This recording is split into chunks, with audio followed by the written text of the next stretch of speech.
मा खावलायगोन रायजो राजाखौ?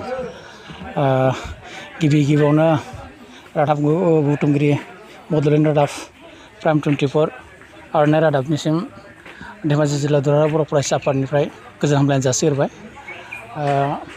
दुलाराय बुहुमनाङैनो महामारि कभिड-19नि मोनसे भाइरासनि गेजेरजों गोबां फरायसालिफोरा बन्द जानानै दंमोन।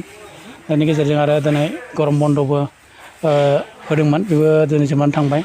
बे लेखायैनो फैगौ समाव फरायसालिफोरा जाबायदि माने लेथ्रा जानानै दङ, बेखौ नोजोर होनानै दुलाराय बर' फरायसा आफादनि मोनसे मिशन आदब आरो गुन गोनां सोलोंथाइ मावदांथि mission skill and quality education, बे हाबाफारिनि जारै आसाम नाङैनो बर'नि जेसेबां फरायसालि गेजेर, गुदि आरो गोजौ फरायसालि, बे फरायसालिफोरखौ साखोन सिखोन खालामनायनि मोनसे हाबाफारि लादों। बे लेखायैनो जुन दाननि 18 अक्ट'आव जागायजेननानै दिनै 3थि सानाव आगान होबाय। बे लेखायैनो दिनै धेमाजि जिल्लानि सिङावबो सिमोन दख'रा दुलाराय बर' फरायसा आफाद, गेजेर जनाय दख'रा दुलाराय बर' फरायसा आफाद, जनाय दख'रा दुलाराय बर' फरायसा आफाद, सिलाफोथार दख'रा बर' फरायसा आफाद, धेमाजि दख'रा दुलाराय बर' फरायसा आफाद, लोगोसे गगामुग दख'रा बर' फरायसा आफाद, जिल्लानि सिङाव थानाय गंद' दख'राफोरनि गेजेराव हाबाफारिया सोलिगासिनो दं।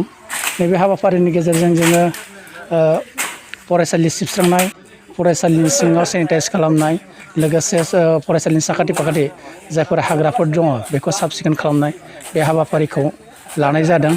आरो बेजों लोगोसेनो फैगौ समाव जेब्ला फरायसालिखौ जागायजेनो अब्ला जोंनि फरायसाफोरा गोबां सम सोलोंथाइनिफ्राय बन्चित जाना थाबाय। बे लेखायैनो जेब्ला फरायसालिया खुलिगोन अब्ला बिसोरो गोग्गो आरो गोजोनै फरायसालियाव फैनानै मोजां सोलोंथाइ लानो हायो। बे नोजोरजोंनो दुलाराय बर' फरायसा आफादनि बिथोन बायदियै जोंनि धेमाजि जिल्लानि सिङाव बे हाबाफारिखौ मावनाय जादों।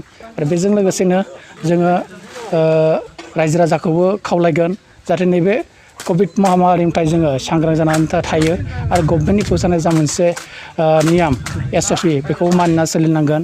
लोगोसेयैनो भेक्सिन जा मोनसे भेक्सिन होगासिनो दं गभर्नमेन्टआ, बेखौ जोङो साफ्रोमबो रायजो राजाखौ भेक्सिन लानो खावलायदों।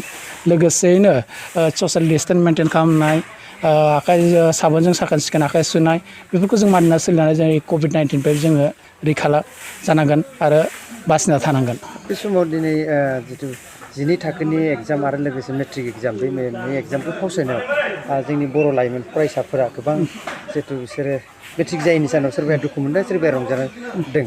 बेनि सायाव मा बुंगोन? दिनैथ' जोबोद मोनसे दुखु फोरमायनांगोन। मानो होनबा जोंनि फरायसाफोरनि गेजेराव गोबां माखासे इन्टारेस्ट गोनां फरायसाफोर थायो, गावनि नाजानायनि गेजेरजों, गावनि सोलोंथाइनि गेजेरजों गावनि प्रुफखौ होनो नाजायो।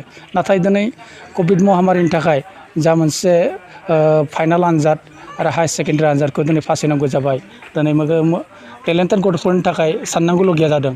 अब्लाबो जाहेथु कभिड महामारिनि जा बिथोन बायदि हेल्थ डिपार्टमेन्टनिफ्राय जा मोनसे मेसेज दिनैनि बुब्लियाव जाहाथे एग्जाम होनायनि मोनसे परिकल्पनायानो गैया हिसाबै जा मोनसे पदबखौ लादों गभर्नमेन्टआ, दा बे गभर्नमेन्टनि बे पदबखौ जों मानिनाबो सोलिनांगोन। लोगोसेयैनो नैबे आनजादा जाबायदि जानांगौमोन जायासै, जों दुखुनांथावखौनो बुंनांगोन। मानो होनबा माखासे फरायसाफोरा गोबां मिजिं थायो नङा होनबा, मोजां मोजां कलेजाव फरायनाय, मोजां मोजां मार्क लाबोनाय।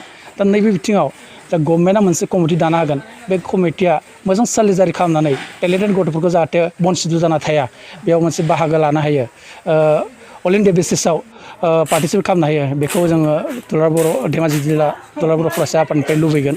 आरो जायफोर फरायसाफोरा नैबे एग्जामखौ जागोन जायाखौ लानानै एबा जायखौ मोनबाय बेखौ लानानै लोरबां जानो गोनांथि गैया। फरायसानि खामानियानो फरायनाय आरो गावनि थांखियाव साक्सेस जाहैनाय। बे लेखायै जोंनि फरायसाफोरा साफ्रोमबो बिजाबजों नांथाबना थागोन आरो गावनि थांखियाव सौहैनायाव मुखुब आगान सुरगोन, बेखौ जोङो धेमाजि जिल्ला दुलाराय बर' फरायसा आफादनिफ्राय खावलायगोन।